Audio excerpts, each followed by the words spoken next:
Hello friends, ఈరోజు ఈ వీడియోలో నీట్ యూజీ 2025 ఎగ్జామినేషన్ మే 4వ తారీఖు కండక్ట్ చేశారు. ఆ ఎగ్జామ్లో మీరు ఇప్పటి వరకు రిలీజ్ అయినటువంటి అనఫీషియల్ ఆన్సర్ కీని చెక్ చేసుకొని నీట్ స్కోర్ ఎంత వచ్చే అవకాశం ఉంది అనేది ఆల్రెడీ మీరు చెక్ చేసుకున్నారు. అయితే ఈ నీట్ యూజీ రిజల్ట్ జూన్ 14వ తారీఖు రిలీజ్ అవబోతూ ఉంది. ఈ రిజల్ట్ వచ్చే ముందుగా మీకు ఇప్పుడు వచ్చినటువంటి స్కోర్ని బేస్ చేసుకొని ఈ సంవత్సరం మీరు కౌన్సిలింగ్లో పార్టిసిపేట్ చేయాలి అంటే ఎలాంటి డాక్యుమెంట్స్ని మీరు ముందుగా రెడీ చేసుకుంటే మీరు కౌన్సిలింగ్లో స్మూత్గా మీ యొక్క కౌన్సిలింగ్ని పర్ఫామ్ చేసుకోవచ్చు. దీనికి సంబంధించి ఏపీ స్టేట్ కోటా కౌన్సిలింగ్లో పార్టిసిపేట్ చేసే స్టూడెంట్స్ ఏ డాక్యుమెంట్స్ని రెడీ చేసుకోవాలి అనేది ఈరోజు ఈ వీడియోలో మీకు డీటెయిల్స్ ఇస్తాను. నెక్స్ట్ వీడియోలో తెలంగాణ స్టేట్కి సంబంధించినటువంటి డాక్యుమెంట్స్ గురించి ఎక్స్ప్లెయిన్ చేస్తాను. ఇక్కడ ఏపీ స్టేట్ కోటా కౌన్సిలింగ్ ద్వారా ఎంబీబీఎస్, బీడీఎస్ అండ్ ఆయుష్ కోర్సెస్లో అడ్మిషన్ పొందే అవకాశం ఉంటుంది. కన్వీనర్ కోటాలో లేదా మేనేజ్మెంట్ కోటాలో ఈ రెండు కోటాస్లో కూడా మీరు పార్టిసిపేట్ చేసే అవకాశం అయితే ఉంది. రెండింటికి కూడా మీకు నోటిఫికేషన్స్ ఒకేసారి రిలీజ్ అవుతాయి, గుర్తుంచుకోండి. ఇప్పుడు మీకు వచ్చినటువంటి స్కోర్స్ని బట్టి మీకు ఏ కేటగిరీలో సీటు వచ్చే అవకాశం ఉంటుందో మీరు ఆలోచించుకొని మీరు ఏ కేటకి బి కేటకి దేనిలో పార్టిసిపేట్ చేయాలి అనేది ముందుగానే నిర్ణయించుకోవాల్సి ఉంటుంది. అయితే ఇక్కడ అసలు ఏపీ స్టేట్ కోటా కౌన్సిలింగ్లో పార్టిసిపేట్ చేయడానికి ఎవరెవరికి ఎలిజిబిలిటీ ఉంటుంది అనేది ఫస్ట్ చెప్తాను. ఏపీ స్టేట్లో 6th క్లాస్ నుండి ఇంటర్మీడియట్ వరకు చదివినటువంటి స్టూడెంట్స్ అందరూ కూడా లోకల్ స్టూడెంట్స్ అవుతారు. వాళ్ళందరూ కూడా పార్టిసిపేట్ చేయవచ్చు. అలాగే ఒకవేళ స్టూడెంట్ ఈ 6th క్లాస్ నుండి ఇంటర్మీడియట్ మధ్యలో అవుట్ సైడ్ స్టేట్లో చదివితే లేదా అవుట్ సైడ్ కంట్రీలో చదివినా సరే నాన్ లోకల్ స్టూడెంట్ అవుతారు. కాబట్టి ఈ నాన్ లోకల్ కేటగిరీ స్టూడెంట్స్కి వాళ్ళ యొక్క తల్లిదండ్రులు కానీ ఏపీ స్టేట్లో నివసిస్తూ ఉన్న 10 సంవత్సరాల నుండి లేదా గతంలో 10 సంవత్సరాల పాటు నివసించిన లేక గతంలో వాళ్ళ తల్లిదండ్రులు 10 సంవత్సరాల పాటు ఏపీ స్టేట్లో చదివిన ఈ 3 కండిషన్స్ని బేస్ చేసుకొని ఈ నీట్ ఎగ్జామినేషన్ రాసినటువంటి స్టూడెంటు నాన్ లోకల్ కేటగిరీలో 15% సీట్స్కి పార్టిసిపేట్ చేసే అవకాశం మీకు లభిస్తుంది. అంటే పేరెంట్స్ యొక్క డొమిసైల్ సర్టిఫికెట్ లేదా ఎడ్యుకేషనల్ సర్టిఫికెట్ని బేస్ చేసుకొని. అంటే పేరెంట్స్ అంటే ఇద్దరూ అక్కర్లేదు, అట్లీస్ట్ మదర్ కానీ ఫాదర్ కానీ ఏ ఒక్కరు చదివినా లేదా ఉన్నా 10 సంవత్సరాల పాటు మీకు ఈ 15%కి పార్టిసిపేట్ చేసే అవకాశం అయితే ఉంటుంది. అయితే ఈ నాన్ లోకల్ కేటగిరీలో పార్టిసిపేట్ చేసే స్టూడెంట్స్కి ఏ టైప్ ఆఫ్ డాక్యుమెంట్స్ కావాలి, అలాగే లోకల్ స్టూడెంట్స్కి సంబంధించి ఏ టైప్ ఆఫ్ డాక్యుమెంట్స్ కావాలి, వీటి గురించి ఈరోజు మీకు లిస్ట్ ఆఫ్ డాక్యుమెంట్స్ని క్లియర్గా ఎక్స్ప్లెయిన్ చేస్తాను. ఓకే, ఇక్కడ లిస్ట్ ఆఫ్ డాక్యుమెంట్స్ చూసినట్లయితే first one neat admit card. ఈ నీట్ అడ్మిట్ కార్డు మీరు డౌన్లోడ్ చేసుకున్నది యూజ్ చేసుకున్నా సరిపోతుంది. అంటే దాని మీద ఫోటో, సిగ్నేచర్, థంబ్ ఇంప్రెషన్ ఉండాల్సిన అవసరం లేదు. అలాగే పోస్ట్ కార్డ్ సైజ్ ఫోటో కూడా ఉండాల్సిన అవసరం లేదు. జస్ట్ మీరు డౌన్లోడ్ చేసుకున్న నీట్ అడ్మిట్ కార్డ్ని కౌన్సిలింగ్ టైంలో యూస్ చేసుకోవచ్చు, ప్రాబ్లం లేదు. Okay, next neat score card. అంటే రిజల్ట్స్ వచ్చిన తర్వాత స్కోర్ కార్డ్ డౌన్లోడ్ చేసుకుంటారు. ఆ స్కోర్ కార్డు మీరు రెడీగా ఉంచుకోవాలి. అలాగే 10th class marks list. 10th class marks list compulsory ప్రతి ఒక్క స్టూడెంట్ దగ్గర కూడా ఒరిజినల్ ఉండాలి. ఈ రెండు అయితే మీరు నెట్ నుండి డౌన్లోడ్ చేసుకున్నవి తీసుకుంటే సరిపోతుంది. Next 12th class or intermediate marks list. అంటే సిబిఎస్ఈ వాళ్ళైతే 12th క్లాస్ అంటారు, అదే స్టేట్ బోర్డ్ అయితే ఇంటర్మీడియట్ అంటాము. Intermediate second year marks list మీ దగ్గర లాంగ్ మెమో, అంటే ఆల్రెడీ లాంగ్ టర్మ్ చేస్తూ ఉంటే ఆ స్టూడెంట్స్ దగ్గర లాంగ్ మెమో ఖచ్చితంగా ఉంటుంది, అది ఒరిజినల్ ఉండాలి. అలా కాకుండా ఈ సంవత్సరం సీనియర్ ఇంటర్మీడియట్ లేదా 12th స్టాండర్డ్ ఎగ్జామినేషన్ రాసిన స్టూడెంట్స్కి లాంగ్ మెమో ఇంకా వచ్చి ఉండకపోతే వాళ్ళు ఆల్రెడీ నెట్ నుండి డౌన్లోడ్ చేసుకున్న ఇంటర్మీడియట్ మార్క్స్ లిస్టు, దాని మీద ప్రిన్సిపల్ సంతకము, స్టాంప్ ఉంటే సరిపోతుంది. Next intermediate transfer certificate. Students intermediate చదివిన తర్వాత కాలేజ్ నుండి తీసుకుంటారు ట్రాన్స్ఫర్ సర్టిఫికేట్, అంటే టీసీ. ఒకవేళ ఎవరైనా ఇంటర్మీడియట్ కంప్లీట్ అయిపోయి లాంగ్ టర్మ్ చేస్తూ ఉన్న స్టూడెంట్స్ డిగ్రీలో జాయిన్ అయి ఉంటే మీరు ఇంటర్మీడియట్ టీసీని డిగ్రీ కాలేజ్లో ఇచ్చుంటారు అడ్మిషన్ టైంలో. ఇప్పుడు ఆ టీసీ మీకు మరలా వాళ్ళు ఇవ్వరు. కాబట్టి మీరు డిగ్రీలో జాయిన్ అయిపోయారు కాబట్టి డిగ్రీ కాలేజ్ నుండి తీసుకున్న సర్టిఫికెట్ని మీరు ఇక్కడ యూజ్ చేసుకోవాలి కౌన్సిలింగ్ టైంలో. అయితే మీకు ఒక డౌట్ రావచ్చు, అసలు సీట్ వస్తుందో లేదో తెలియకుండా డిగ్రీ ఎలా క్యాన్సిల్ చేసుకుంటాం మేడం అని. అయితే ఇక్కడ మీరు చేయవలసింది ఏంటంటే, ఒకవేళ మీ దగ్గర కానీ డిగ్రీ టీసీ లేకపోతే ఇంటర్మీడియట్కి సంబంధించినటువంటి టీసీ జిరాక్స్ కాపీ ఉన్నా కూడా ప్రస్తుతానికి కౌన్సిలింగ్కి అప్లికేషన్ పెట్టినప్పుడు అప్లోడ్ చేసుకోవచ్చు. లేదా కాలేజ్ వాళ్ళని అడగండి, ఒకసారి మేము స్కాన్ చేసుకుని తీసుకుంటాము, నీట్లో అంటే సీటు వస్తే అప్పుడు డిగ్రీని క్యాన్సిల్ చేసుకొని అక్కడికి వెళ్తాము అని ముందుగానే డిగ్రీ కాలేజ్ వాళ్ళతో మాట్లాడుకొని, డిగ్రీ వాళ్ళు కూడా మిమ్మల్ని అంటే ఎంబీబీఎస్ లేదా బీడీఎస్ ఆయుష్ కోర్సెస్లో అడ్మిషన్ వచ్చినప్పుడు రిలీవ్ చేస్తారా లేదనేది తెలుసుకొని దాని ప్రకారంగా మూవ్ అవ్వండి. Next 6th to 12th study or bonafide certificates. ప్రతి స్టూడెంట్కి కూడా 6th క్లాస్ నుండి 12th క్లాస్ వరకు లేదా సీనియర్ ఇంటర్మీడియట్ వరకు కూడా స్టడీ సర్టిఫికెట్స్ ఒరిజినల్ ఖచ్చితంగా ఉండాలి. దీన్ని బట్టే అసలు మీరు లోకల్ స్టూడెంటా నాన్ లోకల్ స్టూడెంటా అనేది డిసైడ్ చేస్తారు. కాబట్టి ఈ స్టడీ సర్టిఫికెట్స్ చాలా చాలా important. Okay, next Aadhaar card. అలాగే రీసెంట్గా మనకి నీట్ అప్లికేషన్ పెట్టినప్పుడు కూడా ఆపార్ ఐడి కూడా ఉందా అని మనకి అప్లికేషన్లో కూడా అడిగారు. ఒకవేళ మీరు ఆపార్ ఐడి క్రియేట్ చేసుకుంటే అది కూడా రెడీగా పెట్టుకోండి, పీడిఎఫ్ చేసి మీరు కాపీని. అలాగే ఆధార్ కార్డు, దీన్ని కూడా స్కాన్ చేసి పెట్టుకోండి. Okay, next non local status.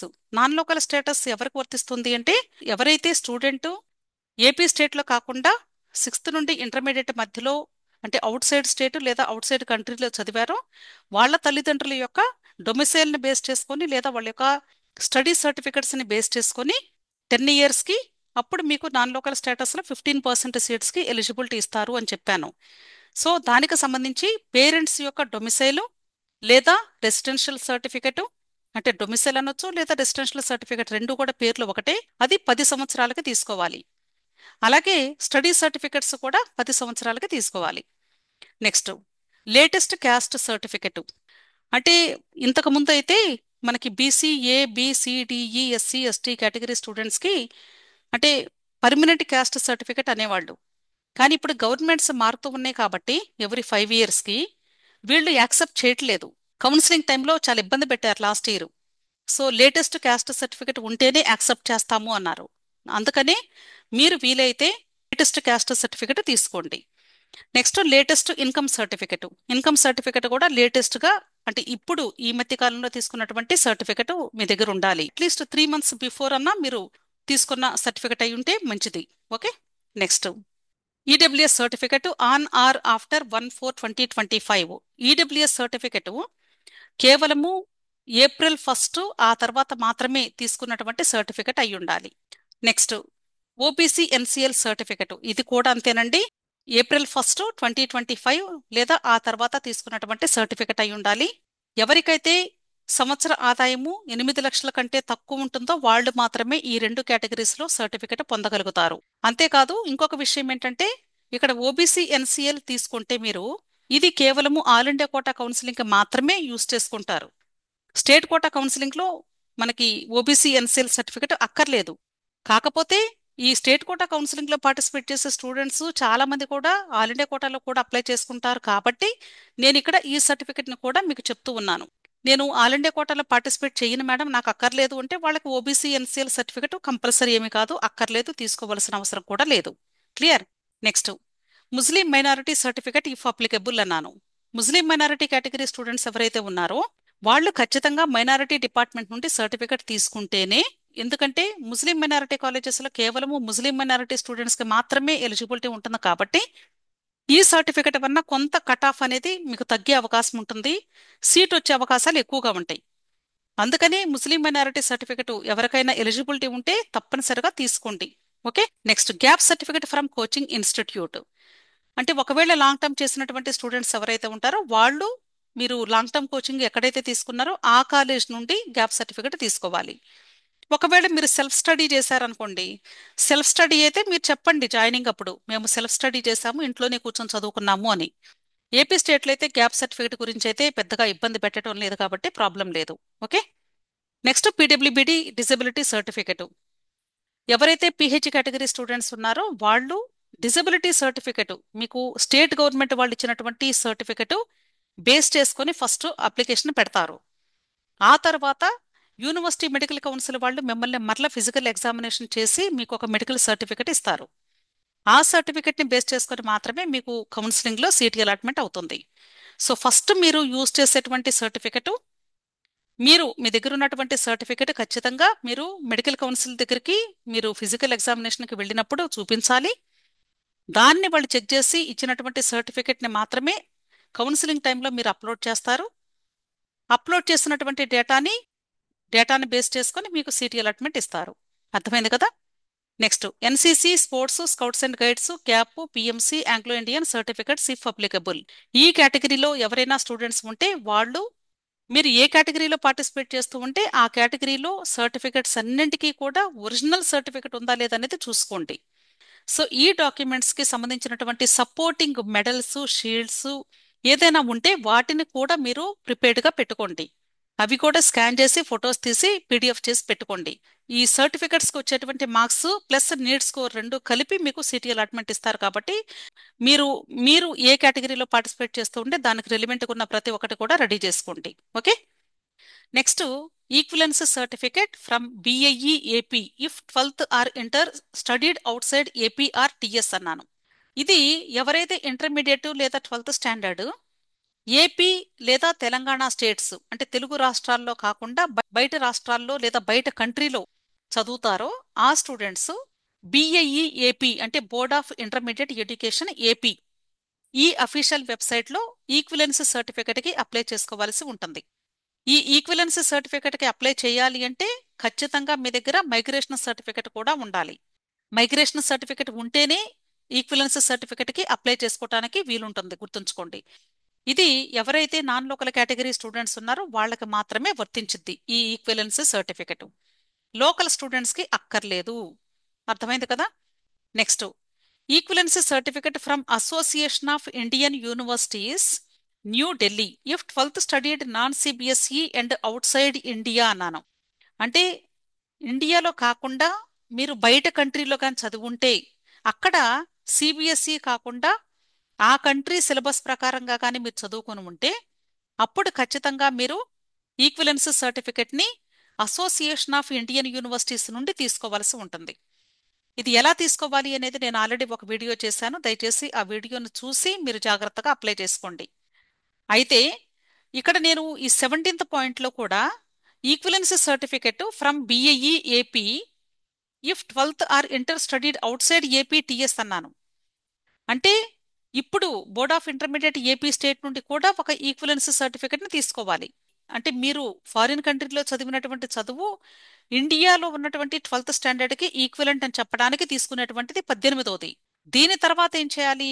ఇండియాలో ఏపీ స్టేట్కు ఉన్నటువంటి సిలబస్తో సమానం అని చెప్పడానికి ఏపీ స్టేట్లో ఉన్నటువంటి బోర్డ్ ఆఫ్ ఇంటర్మీడియట్ ఈ అఫీషియల్ వెబ్సైట్లో మీరు ఈక్విలెన్స్ సర్టిఫికెట్కి మరలా అప్లై చేసుకోవాల్సి ఉంటుంది.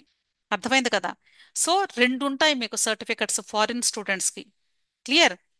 Next migration certificate after 12th or inter from BIE AP or CBSE for all India quota and CMC అన్నాను.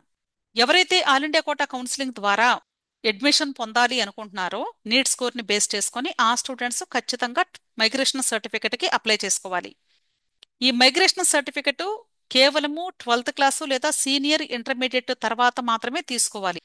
కొద్దిమందికి 10th క్లాస్లో కూడా ఇస్తూ ఉంటారు, అది చెల్లదు.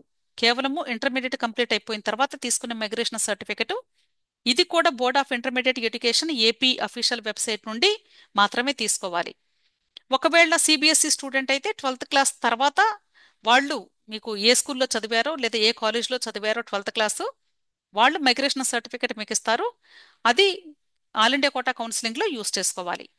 వీటితో పాటుగా ఎవరైతే సిఎంసి వెల్లూరుకి అప్లై చేసుకున్నారో ఆ సిఎంసి వెల్లూరుకి కూడా ఖచ్చితంగా, ఇది తమిళనాడు స్టేట్లో ఉంది కాబట్టి ఖచ్చితంగా మీరు మైగ్రేషన్ సర్టిఫికెట్ సబ్మిట్ చేయాల్సిందే. ఇంకొక విషయం ఏంటంటే సిఎంసి వెల్లూరుకి అప్లై చేసినటువంటి స్టూడెంట్స్కి ఎలిజిబిలిటీ సర్టిఫికెట్ కూడా అడుగుతారు. మనం ఎట్లయితే ఈక్విలెన్స్ సర్టిఫికెట్ అని మన యూనివర్సిటీ వాళ్ళు అడుగుతున్నారో అలాగే తమిళనాడు వాళ్ళు ఎలిజిబిలిటీ సర్టిఫికెట్ అని అడుగుతారు. కేవలము తమిళనాడునే కాదు, తమిళనాడు, కర్ణాటక, కేరళ అలాగే సిఎంసి ఈ 4 కౌన్సిలింగ్స్కి అప్లై చేసిన ప్రతి ఒక్క స్టూడెంట్ కూడా ఖచ్చితంగా మీరు ఏ స్టేట్కి అప్లై చేశారో ఆ స్టేట్ యొక్క అఫీషియల్ వెబ్సైట్స్ నుండి మాత్రమే మీరు ఎలిజిబిలిటీ సర్టిఫికెట్స్కి అప్లై చేసుకోవాల్సి ఉంటుంది. మీరు ఎలిజిబిలిటీ సర్టిఫికెట్కి అప్లై చేయాలి అంటే మైగ్రేషన్ సర్టిఫికెట్ ఖచ్చితంగా ఉండి తీరాలి. వీలైతే ప్రతి ఒక్క స్టూడెంట్ కూడా తీసుకొని రెడీగా పెట్టుకోండి. ఒకవేళ మీకు ఆల్ ఇండియా కోటాలో పార్టిసిపేట్ చేయాలి అనిపించింది, లేదు బీక్యాట్లో వేరే స్టేట్లోకి వెళ్ళి జాయిన్ అవ్వాలి అనిపించింది, లేదా ఆల్ ఇండియా కోటా కౌన్సిలింగ్ ద్వారా డీమ్డ్ యూనివర్సిటీస్లో వెళ్ళి జాయిన్ అవ్వాలి అనుకుంటున్నారు, అలాంటి సందర్భంలో తప్పనిసరిగా మిమ్మల్ని అడిగేటువంటి certificate migration certificate. Migration certificate plus వీటితో పాటు మీరు ఏ స్టేట్లో జాయిన్ అవుతూ ఉంటే ఆ స్టేట్కి సంబంధించినటువంటి ఎలిజిబిలిటీ సర్టిఫికెట్. అర్థమైంది కదా? Next ESIC ward of IP certificate or Pehchan card, parent ESIC ID card if belongs to ESIC quota for all India quota. ఇక్కడ నేను ఇచ్చినటువంటి లిస్ట్ ఆఫ్ డాక్యుమెంట్స్ అందరూ అన్నీ రెడీ చేసుకోమని నేను చెప్పటం లేదు, కానీ ఎవరికి ఏది వర్తిస్తే దాన్ని రెడీ చేసుకోండి. అంటే A category, B category, all India quota అన్నిటికీ కలిపి నేను ఇస్తూ ఉన్నాను. అర్థమైంది కదా? సో ఈఎస్ఐసి కోటా ద్వారా ఆల్ ఇండియా కోటా కౌన్సిలింగ్లో మాత్రమే మీరు 15% సీట్స్కి సీటు పొందే అవకాశం లభిస్తుంది. కాబట్టి ఎవరైతే ఈఎస్ఐసి వర్డ్ ఆఫ్ ఐపీ సర్టిఫికెట్కి ఇప్పుడు అంటే ఆల్రెడీ నోటిఫికేషన్ వచ్చింది కాబట్టి అప్లై చేసుకుంటున్నారో వాళ్ళు ఖచ్చితంగా ఐపీ సర్టిఫికెట్కి ఇన్ టైంలో అప్లై చేసుకోండి. తర్వాత ఐపీ సర్టిఫికెట్ని డౌన్లోడ్ చేసుకోండి. నెక్స్ట్ ఎవరైతే ఇన్సూర్డ్ పర్సన్ ఉన్నారో పేరెంట్, వాళ్ళ యొక్క పేచాన్ కార్డు ఉండాలి original. Next parent ESIC ID card ఉండాలి. ఇవన్నీ కూడా మీరు at the time of joining original copies చూపించాల్సి ఉంటుంది. అర్థమైంది కదా? Next OCI card if belongs to OCI, eligible if OCI card taken before 4/3/2021. OCI కేటగిరీలో పార్టిసిపేట్ చేయాలి అంటే ఖచ్చితంగా ఎలిజిబిలిటీ ఉండాలి. అంటే మీకు మీ యొక్క ఓసీఐ కార్డు మార్చి 4, 2021 కంటే ముందు తీసుకున్నటువంటిది అయి ఉండాలి. ఓకే, అది కూడా మీరు at the time of application filling for counselling submit చేయాల్సి ఉంటుంది. Next NRI documents. ఎవరైతే సి కేటగిరీలో అంటే ఎన్ఆర్ఐ కేటగిరీలో పార్టిసిపేట్ చేయాలి అనుకుంటారో ఏపీ స్టేట్లో పార్టిసిపేట్ చేసే ఎన్ఆర్ఐ కేటగిరీ స్టూడెంట్స్ మీరు అంటే కన్వీనర్ కోటా, మేనేజ్మెంట్ కోటా రెండు నోటిఫికేషన్లు కూడా ఒకేసారి రిలీజ్ అవుతాయి. కాబట్టి ఎన్ఆర్ఐ డాక్యుమెంట్స్ ఖచ్చితంగా అప్లికేషన్ ఫిల్లింగ్ టైంలోనే మీరు అప్లోడ్ చేయాలి. అందుకనే నేను ముందుగానే ఈ సంవత్సరం ఇవి కూడా మీకు చెప్తూ ఉన్నాను రెడీ చేసుకుంటారు అని. ఎవరైనా మీకు తెలిసిన వాళ్ళు ఉంటే రిలేటివ్స్ అవ్వచ్చు, ఫ్రెండ్స్ అవ్వచ్చు, లేదా మీ బ్లడ్ రిలేషన్ అవ్వచ్చు, వాళ్ళు ఎవరైనా ఉంటే వాళ్ళతో మాట్లాడుకుని ముందుగానే రెడీగా పెట్టుకోండి. ఓకే, సో వీళ్ళకి కావలసినటువంటివి visa, driving licence will not be accepted అన్నారు. ఈ రెండు మాత్రం ఏపీ స్టేట్ వాళ్ళు యాక్సెప్ట్ చేయటం లేదు. వీసా కానీ డ్రైవింగ్ లైసెన్స్ కానీ వాళ్ళు యాక్సెప్ట్ చేసేది ఏంటి అంటే first one NRI sponsorship certificate declaration form. ఇది మనకి నోటిఫికేషన్ రిలీజ్ అయ్యాక కౌన్సిలింగ్కి ఆ ఇన్ఫర్మేషన్ బ్రోచర్లో లాస్ట్ పేజెస్లో వాళ్లే ఇస్తారు ఒక టెంప్లెట్, యూనివర్సిటీ వాళ్ళు. దాన్ని డౌన్లోడ్ చేసుకొని ఎవరైతే మిమ్మల్ని స్పాన్సర్ చేస్తున్నారో వాళ్ళతో సిగ్నేచర్స్ చేయించుకోవాలి, డీటెయిల్స్ అన్ని ఫిల్ చేసి. నెక్స్ట్ ఎవరైతే స్పాన్సర్ చేస్తున్నారో వాళ్ళ యొక్క గ్రీన్ కార్డ్ లేదా సిటిజన్షిప్ కార్డు లేదా passport issued by the respective country, వాళ్ళు ఏ కంట్రీలో ఉంటున్నారో ఆ కంట్రీ యొక్క పాస్పోర్ట్ కలిగి ఉండాలి. ఈ మూడిట్లో ఏ ఒకటి వాళ్ళు మనకి ఇచ్చినా కూడా సరిపోతుంది. Next copy of NRIs bank statement for last 6 months or latest electricity bill or gas bill or water bill. వీటిలో ఏ ఒక్కటి వాళ్ళు ఇచ్చినా సరిపోతుంది. అంటే జనరల్గా బ్యాంక్ స్టేట్మెంట్ అయితే ఎవరు ఇవ్వరండి. కాబట్టి ఎలక్ట్రిసిటీ బిల్ కానీ, గ్యాస్ బిల్ కానీ, వాటర్ బిల్ కానీ వాళ్ళ పేరు మీద ఉండేలాగా చూసి అదే ఇస్తున్నారో లేదో ఒకసారి చెక్ చేసుకోండి. ఓకే, సో ఇవి ఎన్ఆర్ఐ డాక్యుమెంట్స్కి సంబంధించినటువంటివి.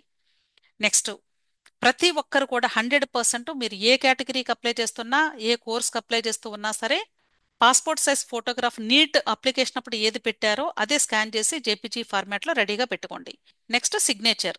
ఈ సిగ్నేచర్ కూడా మీరు నీట్ ఎగ్జామ్ అప్లికేషన్కి ఏదైతే అప్లోడ్ చేశారో అదే మాదిరిగా మీరు సిగ్నేచర్ చేసి దాన్ని స్కాన్ చేసి రెడీగా జేపీజీ ఫార్మాట్లో పెట్టుకోండి.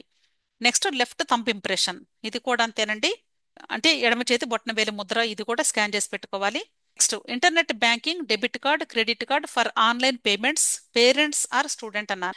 ఇక్కడ కేవలము పేరెంట్స్ కి సంబంధించింది లేదా స్టూడెంట్ కి సంబంధించింది మాత్రమే యూజ్ చేసుకోండి. పేమెంట్స్ కి మీరు చేసే ప్రతి పేమెంట్ కూడా ఆన్లైన్ పద్ధతిలోనే చేయాలి. ఈ మధ్య కాలంలో చాలా మంది దగ్గర కూడా డెబిట్ కార్డ్స్, క్రెడిట్ కార్డ్స్ పనిచేయటం లేదు అంటూ ఉన్నారు. కాబట్టి నేను ముందుగానే చెప్తూ ఉన్నాను, మీరు పేమెంట్ చేసేటప్పుడు సింగిల్ పేమెంట్ మాత్రమే చేయాలి. అంతేకాకుండా కేవలము ఆన్లైన్ పద్ధతిలోనే చేయాల్సి వస్తుంది. ముందుగానే మీరు బ్యాంక్స్ దగ్గరకు వెళ్ళి అట్లీస్ట్ డెబిట్ కార్డు లేదా ఇంటర్నెట్ బ్యాంకింగ్ ఫెసిలిటీ ఉంటే, అంటే యూజర్ ఐడి పాస్వర్డ్ ఇస్తారు వాళ్ళు, ఇదైనా సరే మీరు ప్రిపేర్డ్గా ఉంచుకుంటే మంచిది. లేదా క్రెడిట్ కార్డు ఉంటే అది కూడా యూస్ చేసుకోవచ్చు, ప్రాబ్లం లేదు. ఓకే. ఇంకొక విషయం చెప్తూ ఉన్నాను. కౌన్సిలింగ్ టైంలో ఈ డెబిట్ కార్డ్స్ దగ్గర కూడా పేమెంట్స్ చాలా ప్రాబ్లం వస్తూ ఉంటాయి. మీకు బెటర్ ఏంటి అంటే ఇంట్లో కనీసం ఇద్దరు పేరు మీద డెబిట్ కార్డు తీసుకొని రెడీగా పెట్టుకోండి. ఒక కార్డు పనిచేయకపోయినా ఇంకో కార్డు పనిచేస్తుంది. ఇది చాలా సార్లు కూడా ప్రాబ్లం వస్తూ ఉంది కాబట్టి నేను ఈ విషయాన్ని మీ అందరికి ముందుగానే తెలియజేస్తూ ఉన్నా. Next, registered mobile number, alternative mobile number, parents, student. మీరు నీట్ ఎగ్జామ్ అప్లికేషన్ అప్పుడు ఇచ్చినటువంటి మొబైల్ నంబర్సే యూస్ చేస్తే బెటరు. ఒకవేళ ఆ టైంలో మీరు ఏదైనా అంటే వేరే వాళ్ళ నెంబర్ ఇచ్చుంటే కౌన్సిలింగ్ టైంలో మార్చుకునే అవకాశం ఉంటుంది. కాబట్టి కౌన్సిలింగ్ టైంలో మాత్రం ఖచ్చితంగా పేరెంట్స్ది లేదా స్టూడెంట్ది మాత్రమే ఇవ్వండి. రిలేటివ్స్ది కానీ ఫ్రెండ్స్ది కానీ దయచేసి ఎవరిది కూడా ఇవ్వకండి. Okay. Next, registered email ID, alternative email ID, parents, student. ఇది కూడా అంతేనండి. కేవలము మీ సొంత ఇంట్లో వాళ్ళది మాత్రమే ఇచ్చుకోండి.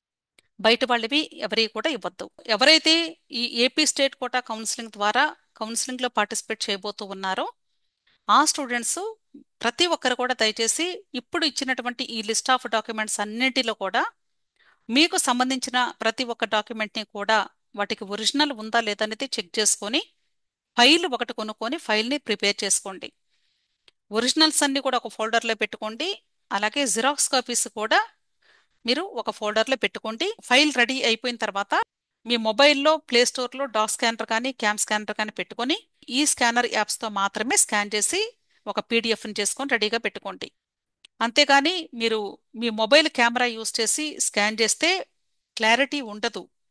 సో తప్పకుండా మీ యొక్క సర్టిఫికెట్ స్కాన్ చేసిన తర్వాత క్లియర్గా ఉందా లేదా కూడా చెక్ చేసుకోండి. లేకపోతే మరలా రీస్కాన్ చేయండి. మీరందరూ కూడా ఇప్పుడు చేయవలసినటువంటి పని ఏంటి అంటే ఈ రోజు మొదలుకొని మీ రిజల్ట్ వచ్చేలోగా మీరు దయచేసి మీ యొక్క డాక్యుమెంట్స్ అన్నీ కూడా ప్రిపేర్ చేసుకోండి.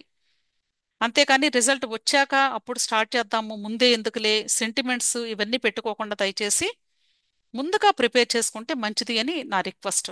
ఓకే. సో మీ అందరికీ అర్థమైంది అనుకుంటున్నాను. మీకు ఇంకా ఏదైనా ఈ నీట్ కౌన్సిలింగ్కి సంబంధించి డౌట్స్ ఉంటే టెలిగ్రామ్ గ్రూప్ ఉంది. టెలిగ్రామ్ గ్రూప్ లింక్ నేను వీడియో క్రింద డిస్క్రిప్షన్లో ఇస్తూ ఉన్నాను.